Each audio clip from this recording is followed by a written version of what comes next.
¿Cómo vamos a hacer? Buenas tardes a todos otra vez. No vamos a revisar el examen porque no puedo ingresar en este momento al sistema, sino que vamos a continuar con el tema que veníamos trabajando. ¿Listo? Recuerden que los parciales son la próxima semana. No, la próxima semana no. Dentro de 2 semanas, o sea, dentro de 15 días, sería el parcial. Todavía no tengo la confirmación de si es el jueves o el viernes, pero sería la misma forma pues en la que venimos haciendo el examen desde interactiva. ¿Listo? Muy bien, entonces, en la sesión anterior estábamos hablando de los factores que determinan la competencia y entonces mencionamos el factor subjetivo, que ya dijimos que uno mira la calidad de las partes y mira si son partes de derecho público a lo contencioso administrativo, si son partes de derecho privado a la jurisdicción ordinaria. Luego miramos el factor objetivo, que analiza dos puntos de vista, dos pautas: la materia y la cuantía. La materia es la naturaleza del asunto. ¿Por qué pelea la gente? ¿Cuál es el conflicto? ¿Sí? ¿Cuál es la naturaleza de la pelea? Entonces aquí yo puedo decir, no, es civil, es penal, es laboral, es familia. ¿Listo? Cuantía. Entonces miramos cuánto vale la pretensión de mayor valor cuando el proceso tiene contenido económico. ¿Ya? Recuerden que las pretensiones no se suman. Yo miro la pretensión de mayor valor, no la sumo, la de mayor valor. Y aquí puedo establecer si la pretensión es de mínima, menor o mayor cuantía. Mínima cuando es de menos de 40 salarios, menor cuando es de 40 a 150, mayor más de 150. ¿Qué pasa si el proceso no tiene contenido económico, como por ejemplo el divorcio, como por ejemplo la afiliación?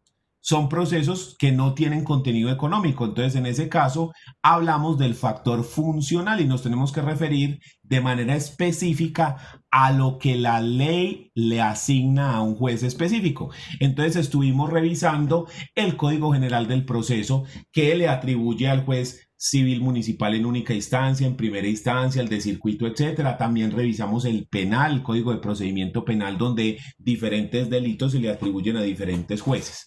Entonces, si no tiene contenido económico, aplicamos el factor funcional. Hasta este punto, hasta este factor funcional, entonces usted ya tiene que eso le corresponde, por decir algo, al juez civil municipal. Pero tenemos que identificar a cuál juez civil municipal, al de qué sitio. Entonces ahí es cuando entramos a hablar del factor territorial y ese establece la competencia con base en fueros. En la sesión anterior hablamos del fuero personal, del fuero real y del fuero contractual. Esos fueron los 3 fueros que analizamos. Dijimos que el personal, esa es la cláusula general que dice que se demanda en el domicilio del demandado. Que ese personal puede ser concurrente, diferente al real que dijimos que es cuando el conflicto, cuando la pelea se basa en un bien inmueble, entonces se tiene que demandar única y exclusivamente en el lugar donde está ubicado el bien inmueble. Ese fuero no es concurrente, no puede concurrir con otros fueros, ¿ya? A diferencia del personal que sí. Y luego pasamos a analizar el instrumental, en el cual dijimos que se da, perdón, el contractual que se da cuando vamos a demandar y lo hacemos en el lugar donde se cumplen las obligaciones del contrato. O también se aplica ese contractual cuando las personas han suscrito el pacto arbitral o la cláusula compromisoria, esos dos, que es que la persona renuncia a la jurisdicción ordinaria y va a la proceso arbitral. ¿Listo? Entonces, esos son nuestros factores, lo que llevamos hasta ahora, nuestros fueros, perdón, de lo que llevamos hasta la clase anterior. Vamos a empezar esta clase hablando del fuero instrumental. Ese fuero instrumental nos va a determinar la competencia de esta forma. Determina la competencia por el lugar de ocurrencia de los hechos, dado que el legislador estima que de esta manera se facilita la actividad probatoria. ¿De qué forma?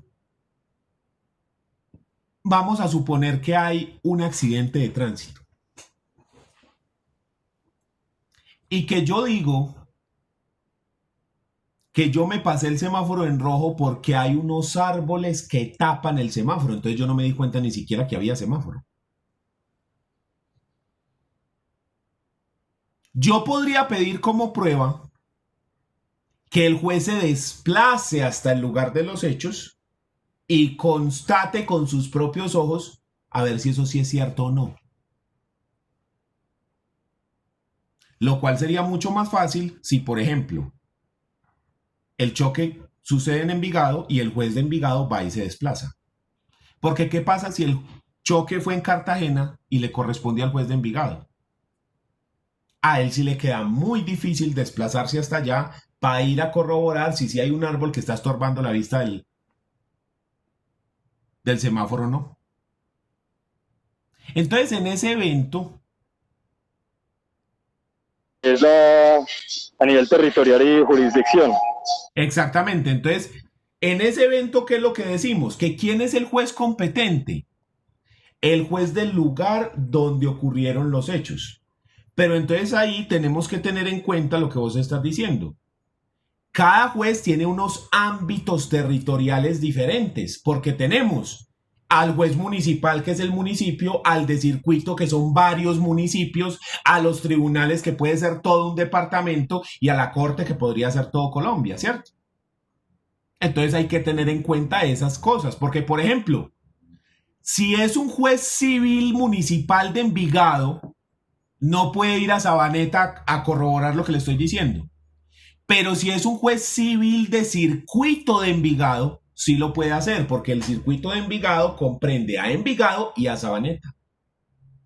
¿Sí? Entonces, mientras más sea la jerarquía, más amplio es el área en la cual él se puede mover. Porque los circuitos abarcan varios municipios, los distritos abarcan varios circuitos y pues ya la corte abarca todo el territorio nacional. Entonces, la razón fundamental del fuero instrumental es la facilidad probatoria.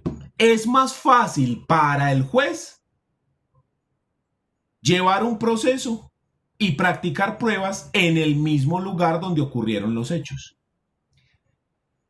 Este fuero se produce mucho, se da mucho acá abajo en todos los procesos de responsabilidad civil contractual y extracontractual. ¿Cuáles son esos procesos? Los accidentes de tránsito, por ejemplo. En todos esos accidentes de tránsito se puede producir este fuero. Pero este fuero tiene unas características bien importantes que están acá en el centro. Siempre concurre con el fuero personal y con el fuero contractual, o con uno o con el otro. No es exclusivo y no es privativo. Eso sí, una vez escogido por el demandante no se puede cambiar. ¿Cómo así? Pongamos el caso de un accidente de tránsito. Pedro va conduciendo su vehículo por el municipio de Envigado. Y allí lo embiste un bus.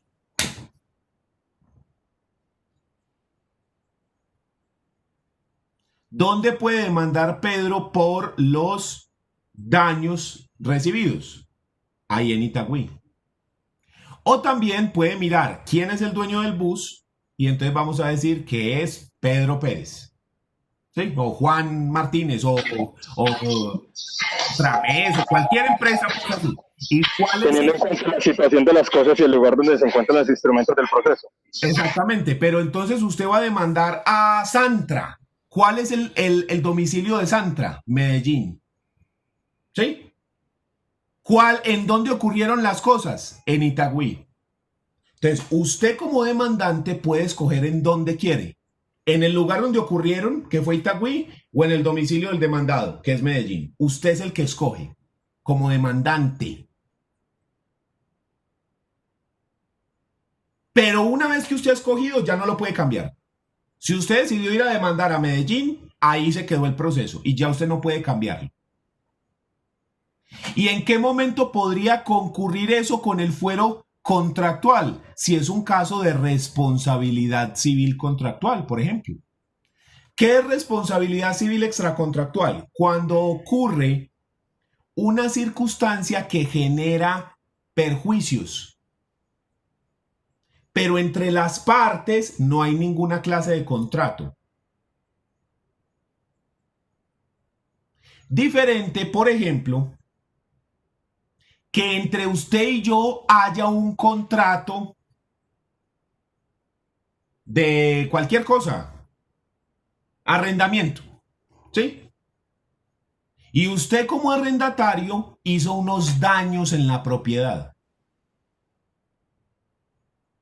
Entonces yo puedo solicitar que usted pague los perjuicios que usted me ocasionó a mí.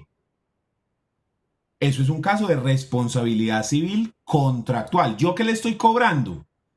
Que usted y yo teníamos un contrato y en el contrato dice que usted tenía que entregar el bien en perfectas condiciones. Pero el bien quedó con estos y estos y estos y estos y estos problemas. Y eso para arreglarlo me costó a mí tanto dinero. O sea, usted me generó un perjuicio. Entonces, eso es una responsabilidad contractual, porque había un contrato que decía que usted tenía que actuar de una forma y no lo hizo. Entonces, yo estoy demandando en una responsabilidad civil contractual. Entonces, ahí yo ¿dónde puedo demandar? En el lugar donde ocurrieron los hechos. En el domicilio del demandado. O en el lugar donde se cumplen las obligaciones. ¿Ya? En este caso, el lugar donde se cumplen las obligaciones y donde ocurrieron los hechos es el mismo, ¿ya? Pero puede cambiar. Lo mismo ocurre cuando usted compra, por ejemplo, un tiquete de bus para ir de Medellín a Tunja. ¿Qué pasa si el bus se vara y usted le toca bajarse y conseguir otro bus? A usted le generan un perjuicio, porque es que usted compró, usted hizo un contrato en el cual a usted lo iban a llevar de Medellín a Tunja y si lo tiraron a media calle, que porque el bus se dañó y a usted le tocó salir y pagar otro tiquete más caro incluso, a usted le generaron un perjuicio. Entonces ahí hay una responsabilidad civil contractual. Usted puede demandar ahí en Tunja, ve ahí en la mitad de la carretera entre Medellín y Tunja. Puede demandar en el domicilio del demandado. ¿Cuál es el domicilio de la empresa de transporte? ¿O dónde se iban a cumplir las obligaciones del contrato? Listo. Entonces, en cualquiera de esas partes usted puede demandar. Entonces, ese fuero instrumental, usted también lo va a ver mucho en el penal, donde ocurrió el delito. Entonces, la persona demanda dónde ocurrió el delito. Ese es muy común. ¿Cuál es la idea de este fuero? Fácil. El lugar donde ocurrieron los hechos. Para que sea más fácil la prueba. Y este siempre puede concurrir con el fuero personal o con el fuero contractual. O sea que no es exclusivo ni es privativo. Pero una vez escogido ya no se puede cambiar. Profe, pero entonces, en esta parte personal o real, se puede tener en cuenta que si el demandado como tal no tiene un domicilio o una residencia conocido, ¿quién lo puede demandar en el punto donde se encuentre? Claro, en el domicilio del demandante, porque acordate que cuando estábamos hablando del fuero personal, dijimos que el fuero personal es el domicilio del demandado. Si no tiene domicilio, la residencia. Y si tampoco tiene residencia, el domicilio del demandante.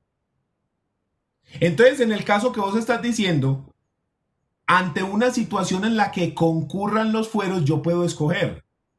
Y yo digo, voy a demandar ante el fuero personal. Pero yo no conozco el domicilio del demandado, ni conozco la residencia, entonces voy a demandar en mi domicilio. ¿Se puede? Sí se puede. Pero ahí, ¿cuál sería lo ideal? Demandar en el lugar de los hechos, porque si yo no puedo demandar por ese sitio, pues demando en el lugar de los hechos. Hay algunas veces que todos coinciden, entonces no tengo más opciones. El demandado es de Medellín, el demandante es de Medellín y el accidente ocurrió en Medellín. Entonces, ¿hay qué? Hay que demandar en Medellín, sí o sí. O sea, ese era y ya. No nos podemos mover de ahí. Pero es muy simple, es muy simple. O sea, se reduce únicamente a decir, vamos a demandar donde ocurrieron los hechos. Y grábeselo, los de penal, por ejemplo, y los casos de responsabilidad civil, como los accidentes de tránsito. Ahí es donde siempre se va a aplicar ese fuero. Listo. Entonces, simple. ¿Puede concurrir? Sí. Recuerden que si estamos hablando, si la pelea es por la propiedad de un bien inmueble, única y exclusivamente demandamos en el lugar donde está ubicado el bien. Punto. Y tengan mucho cuidado con los procesos que se dan por bienes inmuebles. No es lo mismo que estemos peleando y que en una sucesión haya un bien inmueble. Ahí yo no estoy peleando por el bien. Yo estoy peleando por el derecho de herencia. No es lo mismo el caso del arrendamiento que le dije. Yo no estoy peleando por el apartamento. Estoy peleando porque usted tenía que cumplir una cláusula dentro del contrato que decía que había que entregarlo pintado y y usted no lo entregó pintado. Yo no estoy peleando por la casa, estoy peleando por el perjuicio ocasionado. Entonces, ojo con eso, pilas. ¿En qué momentos vamos a aplicar el fuero real? Pilas con esto. Proceso declarativo de pertenencia, cuando lleva la posesión. Ese es uno. Procesos divisorios. Procesos de deslinde, cuando hay problemas con linderos. Procesos de expropiación. Procesos de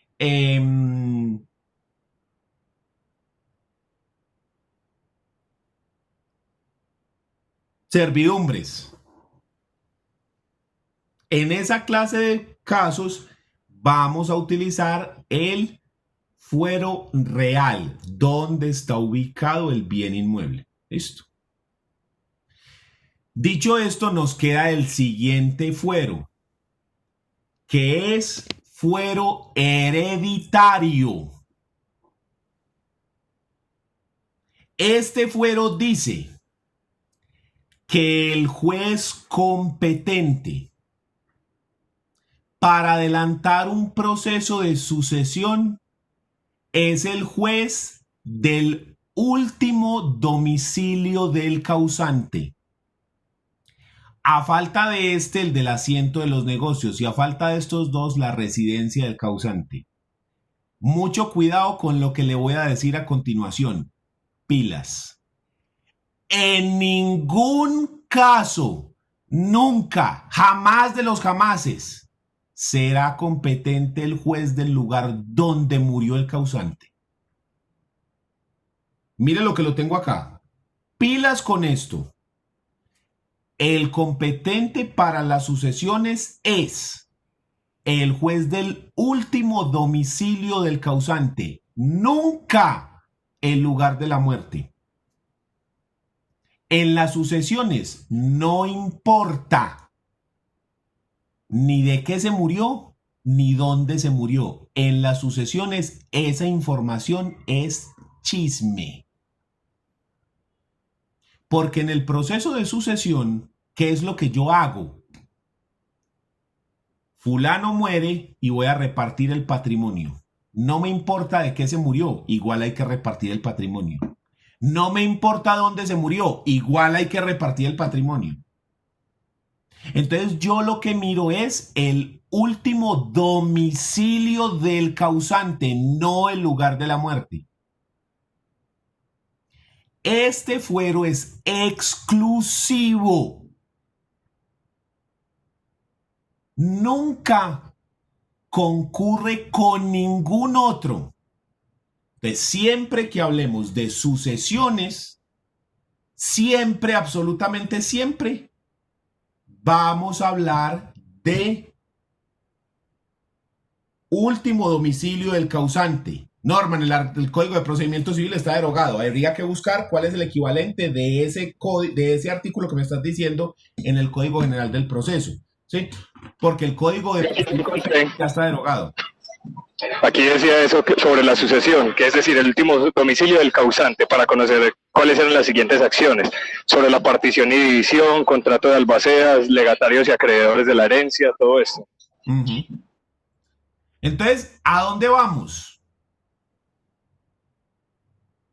Que tenemos por ahora dos fueros que son excluyentes. que no concurren con ningún otro. ¿Cuál es? El fuero real, que siempre que la pelea sea sobre un bien inmueble, única y exclusivamente vamos a demandar ahí. Y el segundo, ¿cuál es? El fuero hereditario. Siempre que hablemos de una sucesión, el competente para ese proceso será el juez del último domicilio del causante. ¿Cómo puedo establecer yo el domicilio del causante? Porque esa es la otra pregunta. O sea, yo digo, listo, ya, la regla ya me la tatué aquí en un brazo. Último domicilio del causante, muy bien. ¿Y cómo sé yo eso? Lo primero sería preguntar a los herederos, ¿dónde vivía el fulano? ¿Dónde trabajaba el fulano? Porque recuerden que el domicilio es el lugar de habitación donde yo tengo el ánimo de permanecer o el asiento principal de los negocios. ¿Listo? Pero ¿qué pasa si yo no tengo ninguna de esas dos informaciones? Yo puedo establecer el domicilio por el lugar donde están ubicados los bienes inmuebles. Entonces, por ejemplo, yo no sé dónde vivía ni dónde trabajaba, pero yo sí sé que dejó un apartamento en Medellín. Eso lo puedo utilizar. O un local.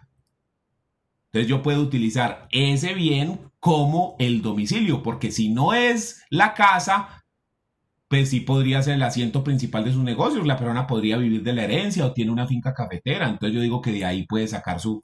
¿Sí? Entonces, lo primero que yo voy a hacer como abogado sería entrevistar a los herederos, a las personas que van a reclamar en esa sucesión y decirles cuál era el domicilio de la persona. Si no pudiera acceder yo a esa información, entonces con el lugar donde está ubicado alguno de los bienes de la sucesión, lo puedo establecer así. Digamos que es una pequeña trampita ahí que uno puede hacer. En el sentido que si la persona, digamos, tiene 3 locales en el hueco, pues yo puedo decir, es que es el asiento principal de sus negocios. Entonces vamos a demandar en Medellín, ¿sí? Entonces, cuando a uno le llegan a hablar de una sucesión, usted tiene que hacer varias preguntas básicas. La primera pregunta es, ¿cuándo murió? La segunda pregunta es, ¿dejó hijos? ¿Estaba casado? Y la tercera pregunta es, ¿cuál era el último domicilio? ¿Dónde vivía o dónde trabajaba la persona? Para poder establecer dónde es que se debe abrir la sucesión.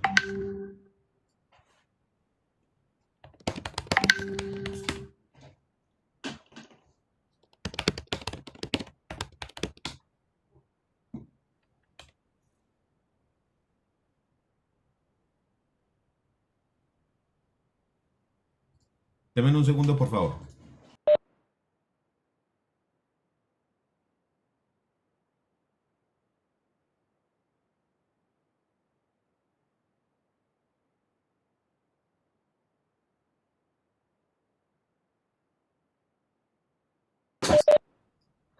Ya, listo, qué pena con ustedes. Entonces, fácil, no tiene problema. Y uno lo averigua de manera muy fácil, no es nada, no es nada del otro mundo, pues preguntarle a la gente dónde vivía el papá o la mamá que murió. No, eso no tiene problema. ¿Listo? Pero, por ejemplo, cuando uno trabaja para bienestar familiar, justo en la sesión donde hacen sucesiones de personas que no tienen ni hijos, ni padres, ni hermanos, ni sobrinos, ni nada, que bienestar familiar se queda como heredero, ¿dónde inició la sucesión? En el lugar donde están ubicados los bienes. Los bienes de la sucesión, listo, ahí. Listo. Entonces tenemos esos dos fueros que no tienen concurrencia con ningún otro. Que en el evento de conflicto sobre bienes inmuebles se demanda únicamente ahí y en el evento de sucesiones se demanda únicamente ahí. Y tenemos 3 fueros que sí son concurrentes. El fuero personal, el fuero contractual y el fuero instrumental. Eso sí, se pueden aplicar en un mismo caso los 3. Y los 3 me pueden dar una decisión diferente. ¿Quién es entonces el que decide de los 3 cuál? El demandante es el que toma la decisión de a cuál de los 3 voy a seguir. Voy a demandar según el fuero personal en el domicilio del demandado. Voy a demandar según el fuero contractual en el lugar donde se debían cumplir las obligaciones del contrato. o voy a demandar en el lugar donde ocurrieron los hechos. Es el demandante quien escoge. ¿Listo? Una vez haya escogido esa persona, no va más. Ahí se quedó. No se puede cambiar ni se puede arrepentir. Hasta ahí llegó. ¿Listo? Ahora bien, existe otro fuero u otro factor. Dependiendo de dónde busque uno, usted lo va a encontrar como fuero o lo va a encontrar como factor. En este caso, yo lo voy a explicar como un fuero. ¿Listo? Se llama el fuero de conexidad o fuero de atracción. Fuero de conexidad o fuero de atracción. Usted lo va a encontrar regulado en el artículo 23 del Código General del Proceso.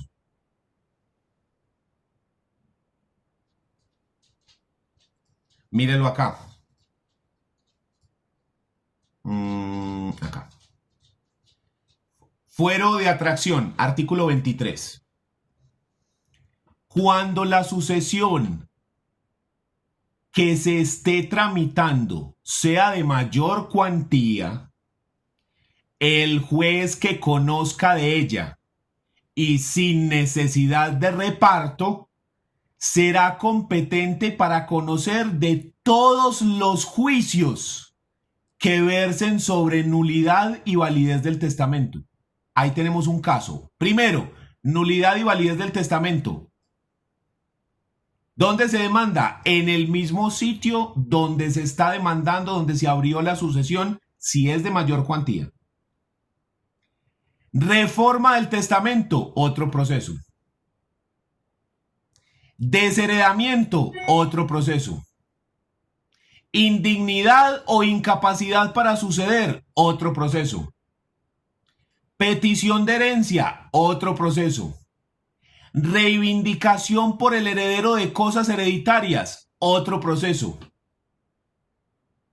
Controversia sobre derechos a la sucesión por testamento o ab intestato o por incapacidad de los asignatarios, otro proceso. Lo mismo que los procesos sobre el régimen económico del matrimonio, otro. Y la sociedad patrimonial, otro. Los relativos a la rescisión de la partición por lesión enorme y nulidad de la misma, otro. Las acciones que resulten de la caducidad, inexistencia o nulidad de las capitulaciones, otro. La revocación de la donación por causa de matrimonio. El litigio sobre la propiedad de bienes, cuando se disputa si estos son propios o no de la sociedad conyugal.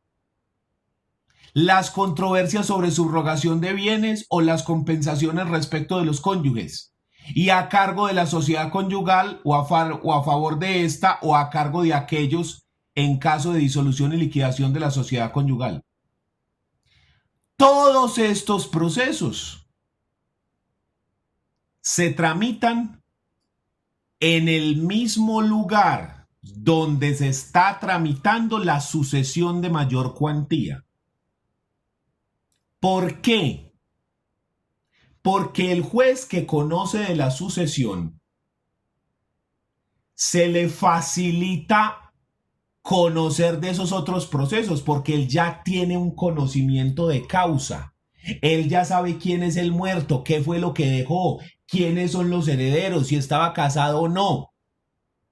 Entonces, para ese juez es mucho más fácil tramitar cualquier proceso que esté relacionado con la sucesión porque él ya tiene ese conocimiento previo.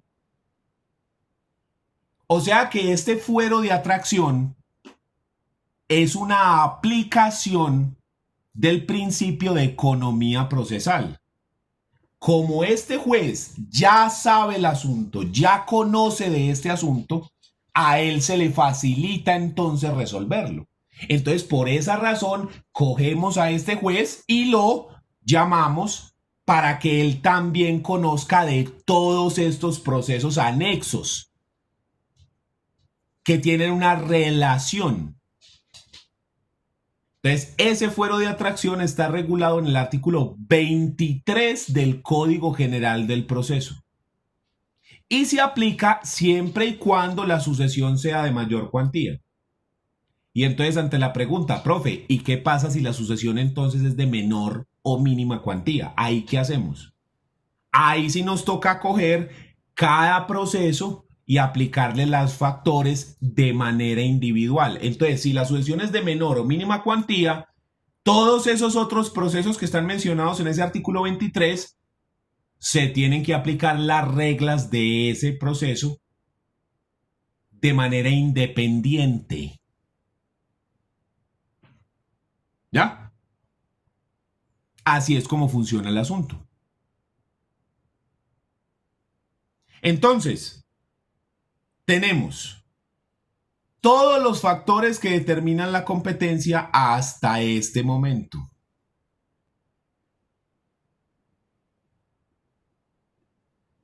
A ver, volvamos aquí al mapa conceptual. Entonces, yo con la aplicación de todos estos factores en orden, al final ya puedo establecer quién es el juez natural. Es decir, quién es el juez a quien le corresponde resolver un determinado asunto. Porque acá ya quedó establecido entonces, según el factor subjetivo de la calidad de las partes, el factor objetivo, el factor funcional, el factor territorial y los diferentes fueros. Entonces yo aplicando estas reglas siempre sé dónde presentar una demanda. Profe, ¿y para qué le sirve a uno saber toda esta información? Toda esta carreta que usted nos ha hablado en estas últimas clases, ¿eso qué utilidad tiene? O simplemente es como esa información pendeja que le enseñan a uno en la universidad a veces, que toca aprendérsela para ganar el examen y ya. Y ya uno la olvida. Porque no nos digamos mentiras, a todos nos ha tocado cosas así, que uno sabe que las está aprendiendo para el examen y se acabó. ¿Sí? Este caso no es así. Esto lo va usted a utilizar siempre. Mire, le doy un ejemplo.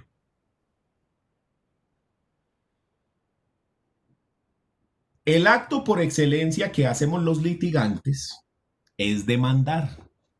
Instaurar una demanda. Recuérdese que usted no entabla las demandas. Usted entabla las tarimas y las camas. Las demandas se instauran. ¿Listo? Y usted va a instaurar una demanda. Para que una demanda sea aceptada, es decir, que sea admitida por el juzgado y le den trámite, las demandas tienen que cumplir con unos requisitos que la ley los exige de manera específica.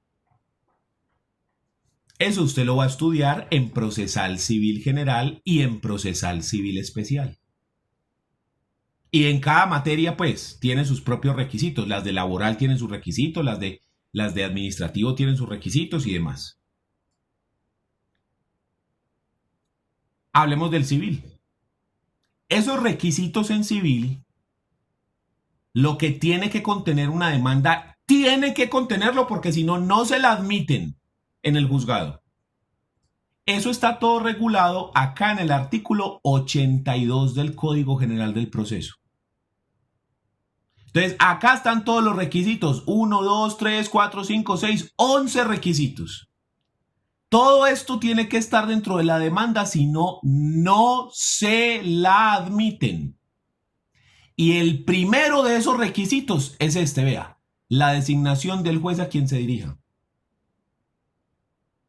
Usted tiene que designar el juez al que va dirigida la demanda.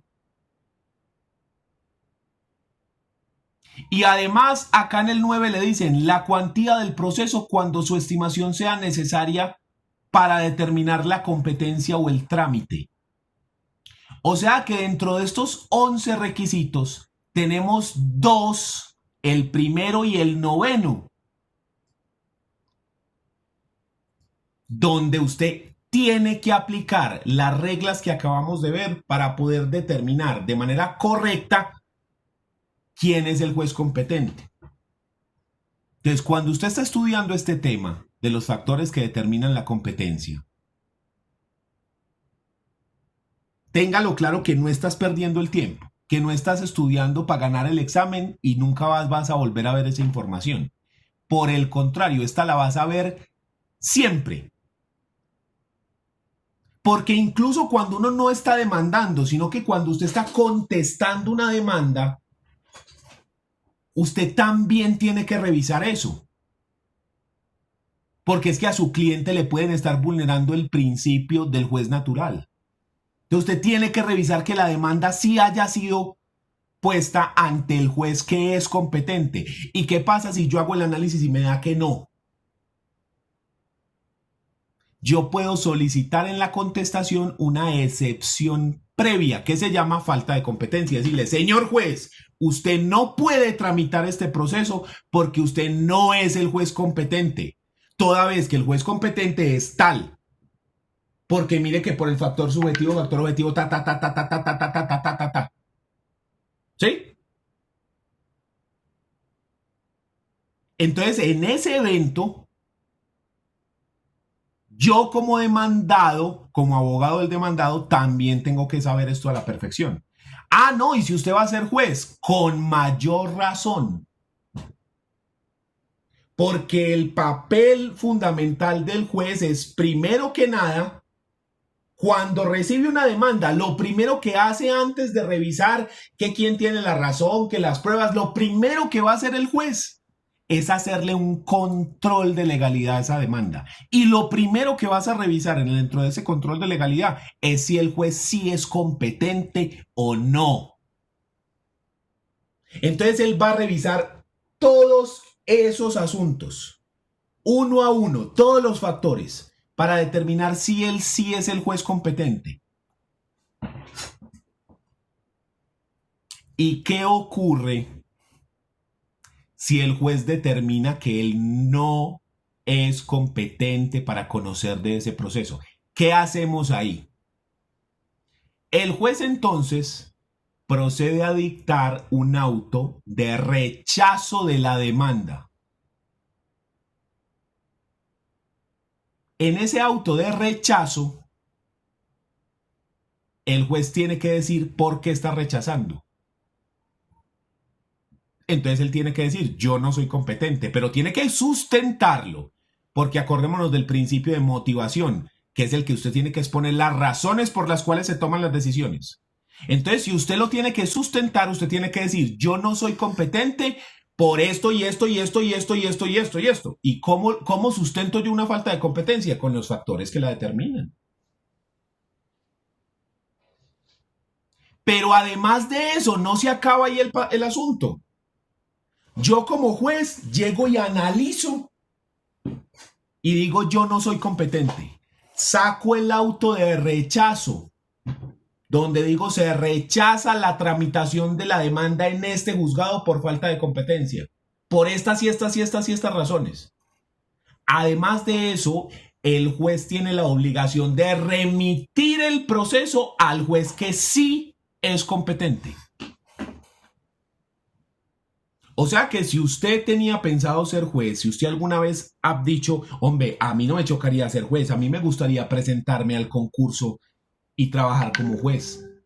Entonces usted tiene que ser un monstruo para lo que es competencia.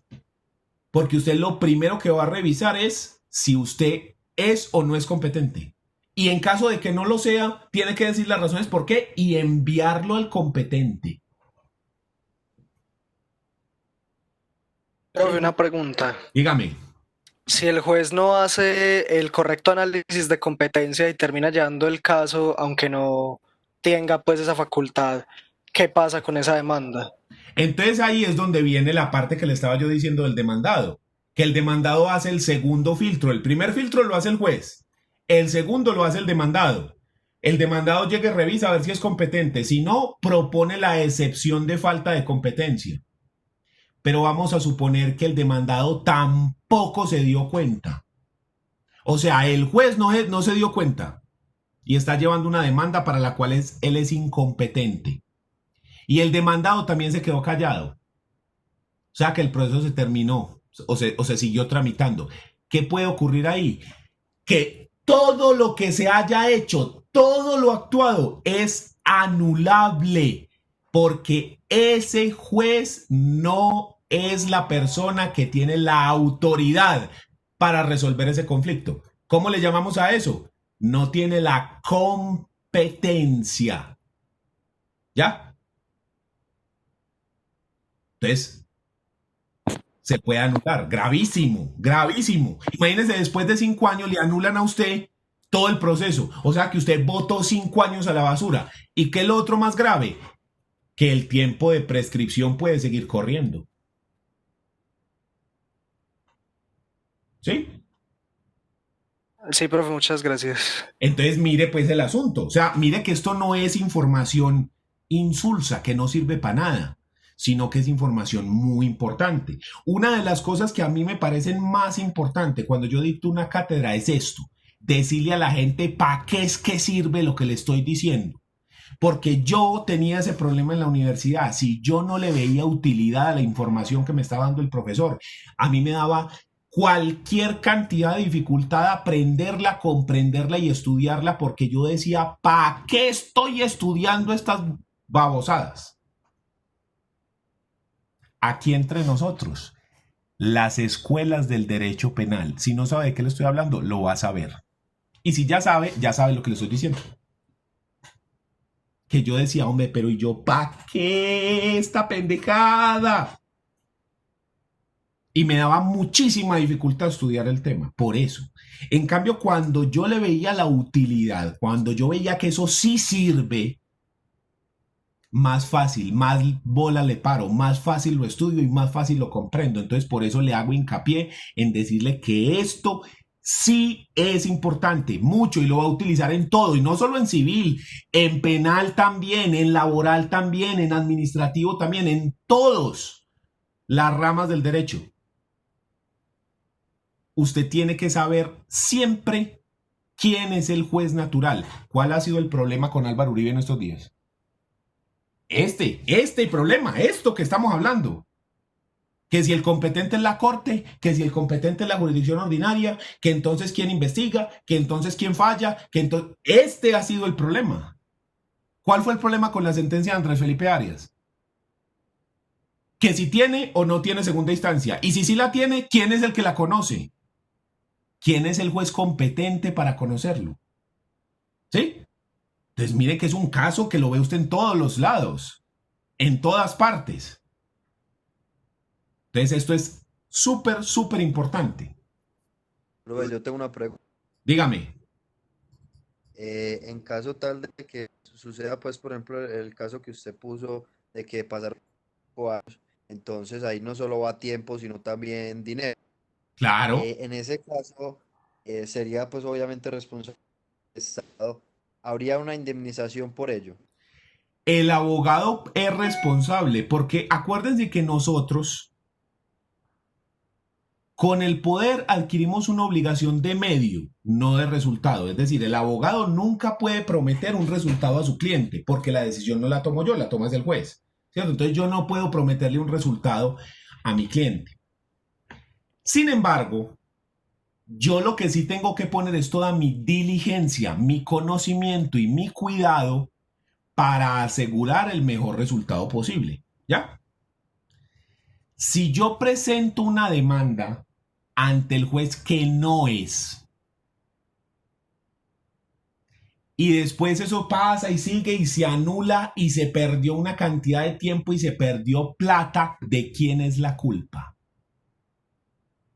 Del abogado que presentó la demanda mal. Entonces, Entonces, profe, y entonces, el cliente te en ese puede caso, quitar. perdón, en ese caso sería para el demandado como que, o también habría sería responsabilidad del abogado por hay que saber que esa no era, que esa no era pues la competencia. No, porque el demandado está relajado. el demandado no tiene tanto problema. Porque imagínate que yo te estoy demandando a vos y se anula el Sí, proceso. Pongámoslo con el caso de Álvaro Uribe. El man está ya en casa por cárcel, entonces el man está muy aburrido ahí en la finca, ¿sí o no? Pero ¿qué pasa si pasan 2, 3, 4 años y al final llegan y lo declaran culpable? Y después llegan y dicen, ¿sabe qué? Todo el proceso estaba mal, anúlese todo. Y ya cuando lo van a volver a juzgar dicen, ¡ay! Ya prescribió ese delito. No, don Álvaro, hágale libre. O sea, él feliz, ¿sí o no? claro. Sí, sí. Pero en cambio el demandante, ¿qué? O sea, los de la fiscalía, ¿qué? ¿Cómo quedan? ¿Ya?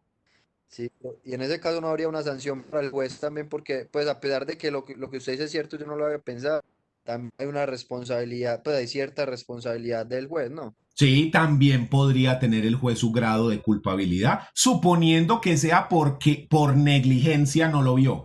Porque ahí pueden ocurrir varias cosas. O sea, estamos poniendo el caso de que hubo negligencia, o sea, que el juez fue un idiota que no lo vio. ¿Ya? No puso el cuidado, su diligencia. Listo, ahí responde. Ay, pero ¿y qué pasa si lo que hubo fue fraude? Que el demandante malintencionadamente puso la demanda donde no era. O sea, él sí sabía quién era el competente, pero malintencionadamente, de mala fe, lo puso como no era. Entonces el juez ya no tiene responsabilidad porque el juez no puede saber, él no es omnipotente como para saber las intenciones de las personas. Entonces, si usted lo hace incurrir en error, el juez no tiene sanción, pero ahí ya se le vuelve la cosa muchísimo más compleja al demandante, porque ahí ya también cometiste un delito. ¿Cuál? Fraude procesal. Porque usted dijo mentiras. Entonces, mire qué delicado el asunto. O sea, si es por bobada, usted paga por negligente, porque usted tenía que poner su diligencia. Estamos hablando de abogado y juez. Si es por mala intención, por dolo, entonces está cometiendo un delito que es fraude procesal. Y puede haber falsedad en documentos, o sea, pueden haber una cantidad de delitos que se vienen con eso. Entonces, es una cuestión que tenemos que tener nosotros pilas, cuidado porque, o sea, se puede volver muy seria. Generalmente en nuestra vida normal no vamos a esos extremos, no llegamos pues a esas circunstancias. Pero lo que sí puede ocurrirnos a nosotros como abogados es que perdamos tiempo. ¿Y eso por qué es importante? Mire, yo les cuento yo cómo trabajo en mi oficina. Yo trabajo en derecho de familia. En eso es en lo que yo litigo. Y algunas cositas de civil, pero muy poquitas. Generalmente derecho de familia, o sea, principalmente sucesiones y divorcios. Eso es lo que más llevo yo. Pero también hay que visitas, alimentos, custodia, adopciones, tipo de cosas. Pero el fuerte son sucesiones y divorcios. ¿Cómo le cobro yo a usted una sucesión? Entonces vamos a decir que Norman llega y me dice, ve, lo que pasa es que una tía mía se murió y era muy rica y necesito, profe, que usted me lleve la sucesión. Yo le digo, listo, Norman, no hay ningún problema. Yo le cobro a cuota litis. ¿Cómo así que a cuota litis? Yo le cobro un porcentaje de lo que la persona que me contrató recibe. Entonces, si usted recibe 100 millones, usted me da un porcentaje de esos 100 millones. Ese porcentaje puede ser de dónde a dónde, del 5 al 10% si la sucesión es de mutuo acuerdo. O sea, si no hay pelea, no hay discusión, todos estamos de la manito, dando los piquitos. O del 10 al 20% si la sucesión es contenciosa, peleada. ¿Listo? ¿Cuándo me pagan la plata? Cuando la persona reciba los bienes. O sea, con la sentencia que me aprueba la partición, yo ya puedo solicitar que se me pague el dinero. Muy bien. Yo llego y presento una demanda. ¿Cuánto se demora un juzgado en promedio? Hay juzgados más rápidos, hay juzgados más lentos para admitir una demanda. Se demora más o menos de 1 a 2 meses.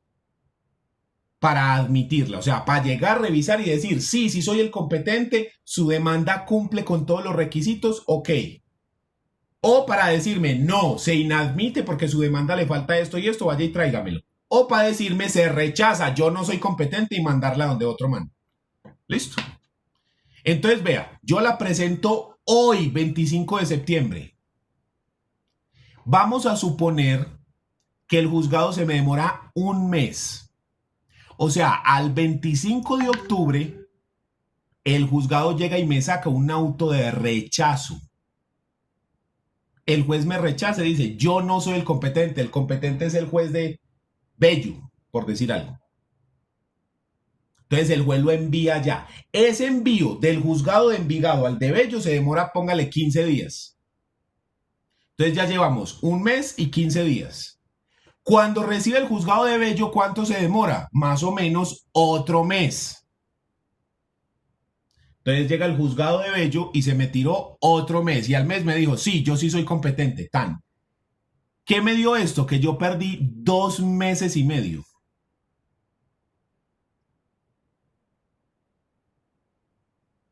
O sea que la platica que yo le estoy cobrando se me demoró ¿cuánto? 2 meses y medio más para que me la paguen. Porque como a mí me van a pagar es cuando usted reciba las cosas. Entonces se me demoró 2 meses y medio. Y ahí que estábamos haciendo nada, el proceso ni siquiera había empezado, no estábamos haciendo nada. O sea, se perdieron en el aire esos 2 meses. Y ahora piensen en el perjuicio de la gente. Los que quieren recibir su herencia, esos 2 meses son 2 meses de arriendos de los inmuebles. 2 meses de liquidación del taxi. ¿Sí? Entonces, mire que he jodido. En 2 meses se acaba una cosecha.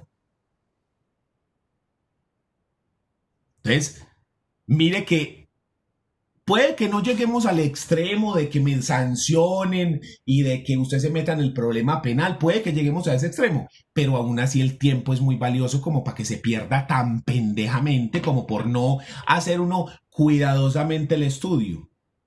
¿Sí?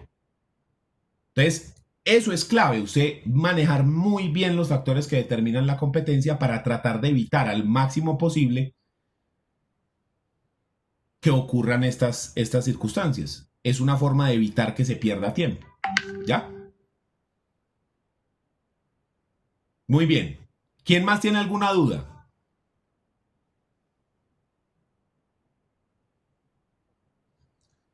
Venga, espéreme que aquí alguien me escribió en el chat, pero espéreme, déme un segundito, yo lo pongo aquí más alto. A ver. Manuela, Oscar, entonces dice Manuela. Profe, ¿me puedes dar, porfa, un número para un familiar? Ah, ya, pensé que me estaba haciendo una pregunta. Ah, sí, espérame, ya se lo envío por acá, por el Manuel Hincapié.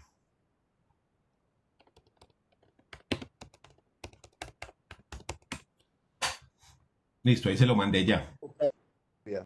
¿Cómo, perdón? Una duda rara.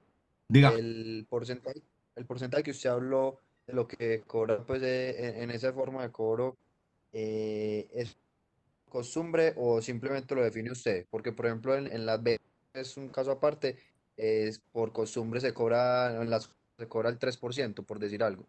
Uh-huh. Los abogados cobramos según una cosa que se llama la tarifa de honorarios profesionales de Conalvos. ¿Qué es Conalvos? El Colegio Nacional de Abogados.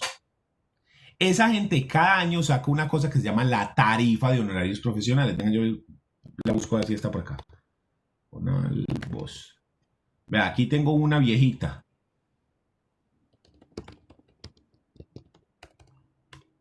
Mire, se las muestro. La tengo acá digital. Véala. Es esto. Colegio Nacional de Abogados, tarifa de honorarios profesionales. Esta es viejita que está del 2015-2016. Cada 2 años sacan una nueva. ¿Sí? Solo que la nueva mía la tengo física, no la tengo digital. ¿Ya? Y entonces acá existen 2 formas de cobrar. Una suma fija, que generalmente se establece por salarios mínimos. Entonces busquemos un proceso. Mire, por ejemplo, a ver, acá más abajo. Ah, no, estos son agrario, vea, proceso ordinario, vea, 20 salarios mínimos, 5 salarios mínimos, 10 salarios mínimos. A ver, ¿qué más hay por aquí? Esto es administrativo. A ver, ¿qué más hay por acá? Asesoría, diligencia de consulta de trámites, agotamiento. Aquí está, diligencias, vía gubernativa, restablecimiento de derechos de carácter laboral, el 30% de la suma reconocida. Propiedad intelectual, 5 salarios mínimos. Tramitación de servicios de radio, 5 salarios mínimos. Derecho de petición de interés general, 2 salarios mínimos. Acción pública de nulidad de actos administrativos, 10 salarios mínimos. Acción de cumplimiento, 10 salarios. Reparación directa, 30% de la suma conseguida. En fin, así. Entonces nosotros cobramos según esto. Para el caso de la cuota litis, llega y dice por acá, en la parte de arriba, espérenme, verá, yo lo busco.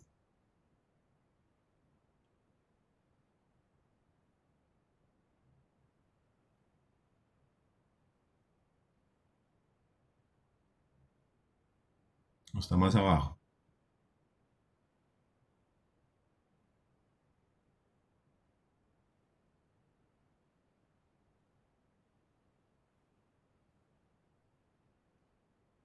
Miren lo que dice acá. Primero, el valor de los honorarios será acordado entre el abogado y su cliente al iniciarse el estudio del respectivo asunto vinculado a la actividad profesional, lo cual podrá hacerse por contrato escrito o verbal, aunque se debe realizarlo por escritura por escrito para seguridad tanto del abogado como del cliente. Aquí está. Primero, se entiende que cuando se pactan honorarios por una suma fija, o sea, un monto, 1 millón, 2 millones, 10 salarios, 20 salarios, debe pagarse por el cliente entre el 20 y el 50% al otorgar el poder, otro 20% al cierre del debate probatorio y el 30% restante en la terminación del proceso. O sea que cuando usted pacta una suma fija, como ahí abajo que veíamos 10 salarios mínimos, 20 salarios mínimos, etcétera, usted lo que debe hacer es decirle al cliente que se paga la mitad para empezar con el poder, 20% cuando se acaba el debate probatorio y al final el 30%. Muchas personas simplemente lo dividen 50-50, 50 para empezar, 50 para terminar. Pero el otro es acá, dice: en casos especiales y un previo estudio serio, proporcional y razonable por el abogado sobre el caso concreto, situación personal, económica y social del cliente y seguridad jurídica, se puede determinar como honorarios un porcentaje sobre el resultado económico del juicio, bien sea en dinero o en especie, denominado quota litis. En este caso, debe siempre entenderse que si el cliente no aporta ningún valor por pago de honorarios, ni antes ni en el curso del proceso, el contrato de mandato se identifica en esta forma con la calidad de quota litis. ¿Ya? Y más abajo llega y dice esto. Acá. Para establecer la cuantía cuando se trate de quota litis, se debe tener en cuenta el valor comercial de los bienes muebles e inmuebles, el cual se establecerá de forma razonable y de común acuerdo entre el apoderado y el cliente, o conforme avalúo por perito según el valor que se haya determinado dentro del proceso a los bienes. En este caso, el pago para el abogado se realizará sobre el producto final en favor del cliente, relacionando con el porcentaje sobre el valor recibido. Si por alguna razón, motivo o causa no se pactó o estableció un porcentaje, se deberá entender que para todos los efectos mínimo es el 30%.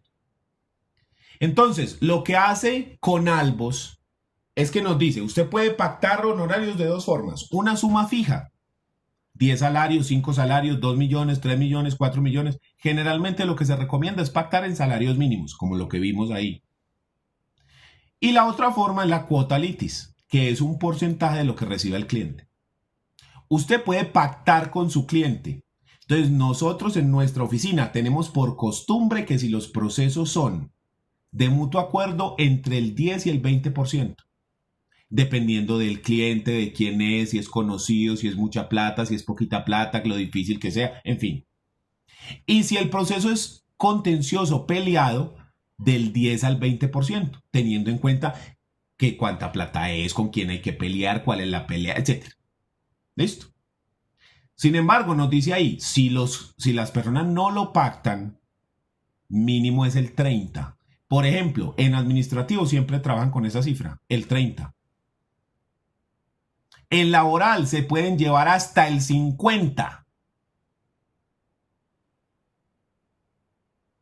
Entonces tenemos una combinación como de costumbre comercial y de una regulación que no es obligatoria, porque eso de Conalvos no es obligatorio, pero eso de Conalvos sí sirve, por ejemplo, para determinar si usted está haciendo un cobro indebido o no. Porque si yo le cobro a usted 1.000 millones por algo que la tarifa me dijo que se cobraban 10 salarios mínimos, obviamente le estoy haciendo un cobro indebido, ¿sí? O sea, me estoy excediendo, pero una barbaridad, ¿ya?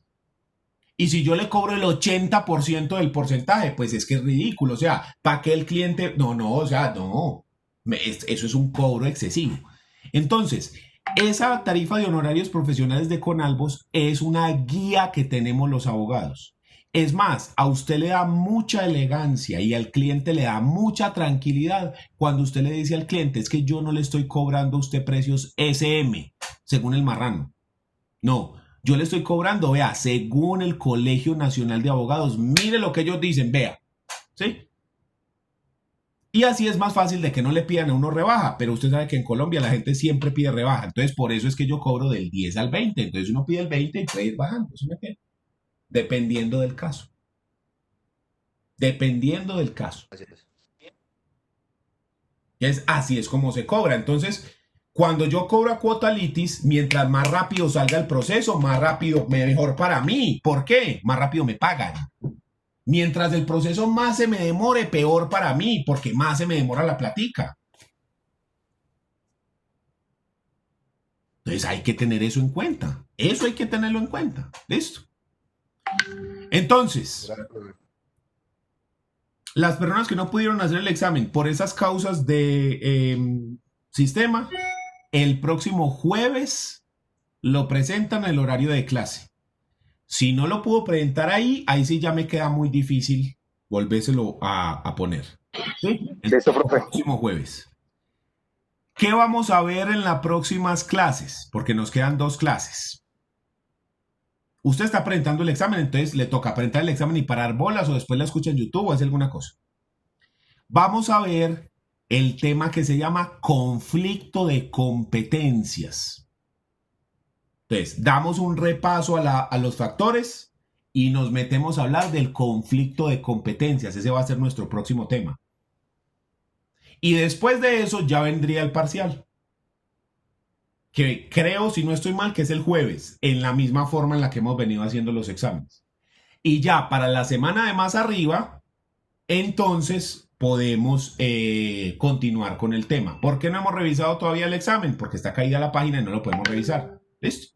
Entonces, ya saben, nos vemos la otra semana donde vamos a ver conflicto de competencias, van a hacer el examen los que les falta y con eso vamos a terminar el tema de competencia. Podemos hacer unos ejercicios de competencia, podemos hacer un repaso general de cualquier tema del cual se tenga algunas dudas, luego pasamos a parcial y luego ya miramos si es necesario de pronto profundizar otro poquito más en competencia o si no, ya nos metemos con el siguiente tema. Listo, entonces nos vemos la próxima semana. Cuídense, nos vemos.